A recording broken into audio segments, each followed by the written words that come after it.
Hello दोस्तों, अरस्तु विज्ञान के इस प्लेटफॉर्म पे आप सभी का स्वागत है।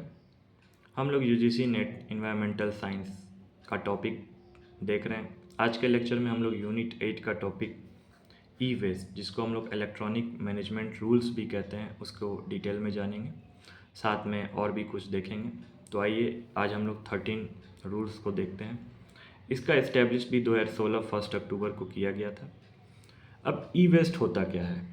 कोई भी इलेक्ट्रॉनिक वेस्ट जानिए कि comprises of broad and growing range of electronic device, मतलब कोई इलेक्ट्रॉनिक डिवाइस हो, ranging from large household device, घर में यूज़ होने वाले यदि कोई डिवाइस हो जैसे refrigerator, air condition, cell phones, या कंज्यूमर इलेक्ट्रॉनिक्स जैसे computer, printer, which have been discarded by their users. Use करने के बाद इसको हम लोग साइड रख देते हैं या फेंक देते हैं, तो ये हम लोग ई वेस्ट में आता है। With the presence of deadly chemicals and toxic substance in the electronic gadget, disposal of e waste is becoming an environmental and health nightmare. मान लीजिए रेफ्रिजरेटर हो, एयर कंडीशन हो, सेल फोन हो, या प्रिंटर, कंप्यूटर के parts को हम लोग छांट देते हैं, उसको घर में रख देते हैं, उसमें कुछ केमिकल्स भी लगे होते हैं जो हमारे ई वेस्ट में आते हैं, और वो इन्वायरमेंटल के लिए और हमारे हेल्थ के लिए बहुत ही घातक होता है। ठीक है, इसीलिए इसको डिस्पोज करना बहुत ही ज़रूरी होता है। तो इस टॉपिक में हम लोग यही देखने वाले हैं कि ई वेस्ट को कैसे मैनेज करना है। Needs for e waste disposal, fastest growing waste in the world, क्योंकि इसका यूज़ भी ज़्यादा होता है इसलिए फास्टेस्ट ग्रोइंग वेस्ट है। ये 40 मिलियन टन तक एक साल में पैदा करता है ये waste. E-waste is rising about 3 times faster than any other forms of municipal waste। ये बहुत ही इम्पॉर्टेंट पॉइंट है। ये ऑब्जेक्टिव में पूछे जाते हैं कि कौन सा वेस्ट सबसे फास्टर ग्रो करता है, तो ई वेस्ट। और ये म्यूनिसिपल वेस्ट से कितना गुना ज़्यादा वेस्ट प्रोड्यूस करता है? 3 टाइम्स। लॉन्ग टर्म एक्सपोजर भी यदि हम लोग करते हैं ई वेस्ट का, तो ये हमारे नर्वस सिस्टम को, किडनी को, बोन्स को, रिप्रोडक्टिव को, इंडोक्राइन सिस्टम, ये सबको हानि पहुंचा सकता है। ठीक है, तो सबसे इम्पोर्टेंट क्या था कि ई वेस्ट को हम लोग को डिस्पोज करना था, तो सबसे पहले फास्टर ग्रो हो रहा है ये ई वेस्ट। ये म्यूनिसिपल वेस्ट से भी 3 टाइम्स फास्टर है, और इससे बहुत सारे सिस्टम डैमेज हो सकते हैं हमारे बॉडी का। तो आगे जानते हैं क्या किया गया।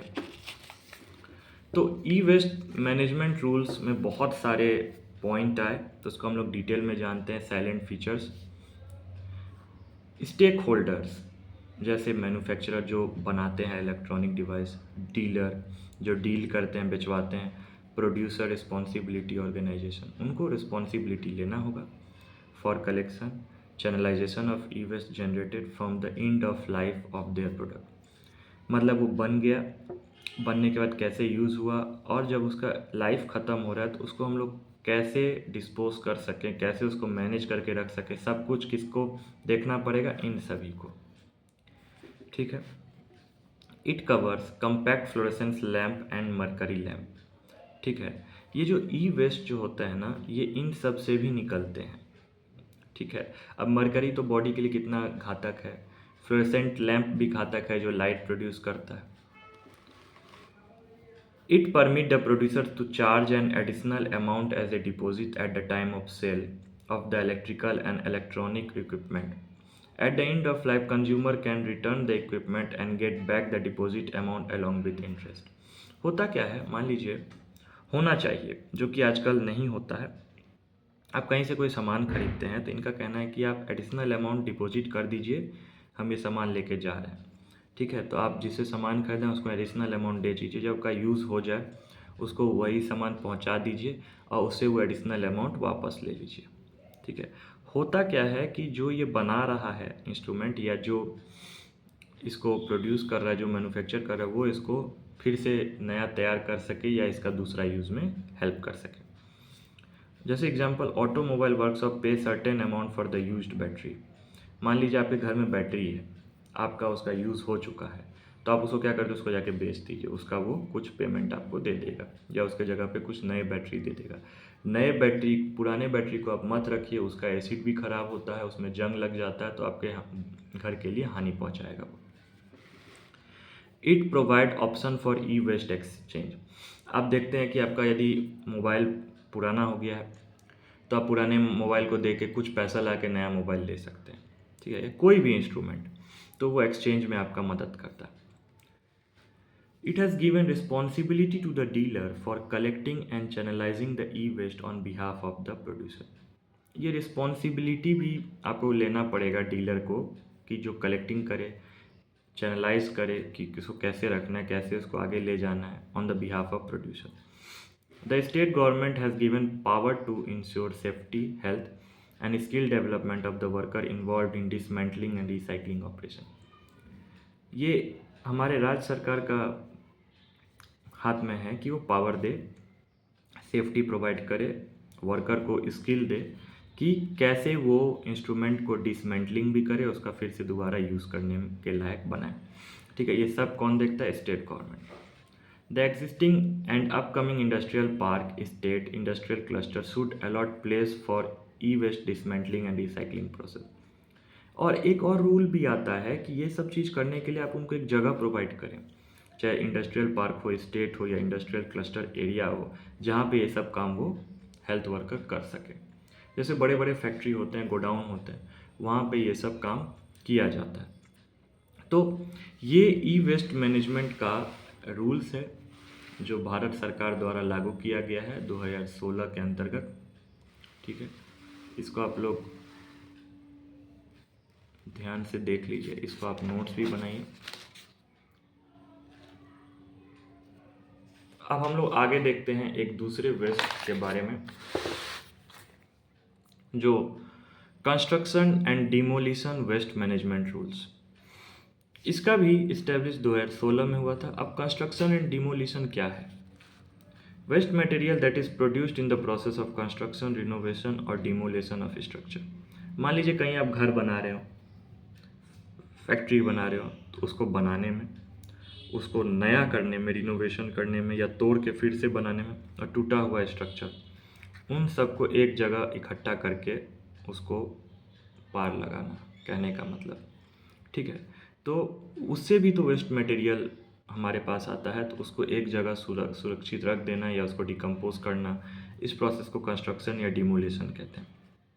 स्ट्रक्चर में सभी आते हैं, ऑल टाइप्स ऑफ बिल्डिंग, चाहे वो रेसिडेंशियल हो जहाँ पे हम लोग रहते हैं, नॉन रेसिडेंशियल जहाँ पे हम लोग काम करते हैं, रहते नहीं हैं, मतलब हमारा जहाँ पे उपार्जन होता है, चाहे वो रोड्स हो या ब्रिजेस हो, सब इसके अंतर्गत आते हैं।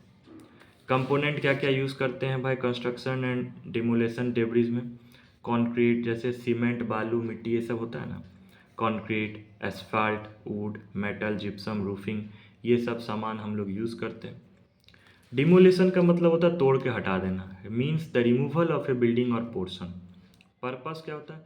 कंप्लीट रिमूवल ऑफ बिल्डिंग और to prepare for reconstruction of a building और स्ट्रक्चर। मान लीजिए कहीं पे आपको बिल्डिंग बनाना है और वहाँ पे पहले से ही छोटा घर है, तो पहले आप उसको तोड़ के हटा दीजिए, फिर वहाँ पे नए से बिल्डिंग बनाइए, रिनोवेट करिए उसको। अब इसका क्या क्या पार्ट है हम लोग देखते हैं। Construction and demolition waste management rules. Responsibility of waste generator, जो वेस्ट को जनरेट करता है, बनाने तोड़ने के बाद जो वेस्ट पैदा होता है। Responsibility of service providers, responsibility of local authorities, processing and recycling facility for construction and demolition waste, duties of the central government, central pollution control board. इन सभी की रिस्पॉन्सिबिलिटी होती है कि आप मिलजुल के काम करें, चाहे वो सेंट्रल पॉल्यूशन कंट्रोल बोर्ड हो, जो वेस्ट जनरेट कर रहे हैं, जो बिल्डिंग बना रहे हैं, जो रिनोवेट कर रहे हैं, जो डिमोलिशन कर रहे हैं, और वहाँ पे आसपास के जो लोकल अथॉरिटी है, इन सभी का योगदान बहुत ही इम्पॉर्टेंट होता है construction and demolition waste management को देखने के लिए। अब वेस्ट मैनेजमेंट को अच्छा से रखने के लिए क्या क्या चीज़ें ज़रूरी है? तो 3R का ज़रूरत होता है यहाँ पे, reduce, reuse, recycle. Reduce amount of waste product, या तो आप वेस्ट प्रोडक्ट के अमाउंट को रिड्यूस कर दें या उसका रीयूज़ कर लें, use material more than once, एक से ज़्यादा बार उसका रीयूज़ कर लें। रिसाइकल, या तो उसके मटेरियल से एक नया प्रोडक्ट बना लें। इन तीनों को याद रखना बहुत ही ज़रूरी है कि रिड्यूस, रीयूज़, रिसाइकल किसके लिए यूज़ होता है? कंस्ट्रक्शन डिमोलेशन वेस्ट मैनेजमेंट के लिए। ये सबसे इम्पोर्टेंट पॉइंट है। हाँ, चौथा पॉइंट होता है recovery. Recovery energy from waste. अब वेस्ट से एनर्जी बना लें। डिस्पोजल करें तो सेफ डिस्पोजल करें, कहीं पे ऐसा सामान ना रह जाए जो किसी को हानि हो, और अच्छे से लैंड फिल करें। तो कंस्ट्रक्शन एंड डिमोलेशन में बस इतना ही था। इसके बाद दूसरा रूल्स है जो हम लोग नेक्स्ट टॉपिक में देखेंगे। तो आज के लेक्चर में हम लोगों ने ई वेस्ट मैनेजमेंट रूल्स को देखा डिटेल में, ये रहा।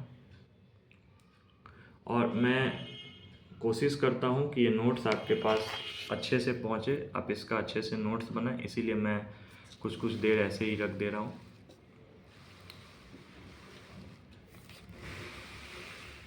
इसको प्रिपेयर करने में बहुत ही मेहनत लगा है, तो आप इस नोट्स को अच्छे से अपने पास रखें, इसको डिटेल में जानें। हम लोगों ने अभी तक 14 रूल्स को कवर किया है। ऐसे ही करते करते हम लोग सभी रूल्स को और यूनिट 8 को कंप्लीट करने की कोशिश करेंगे एग्ज़ाम से पहले, 2025 दिसंबर एग्ज़ाम से पहले।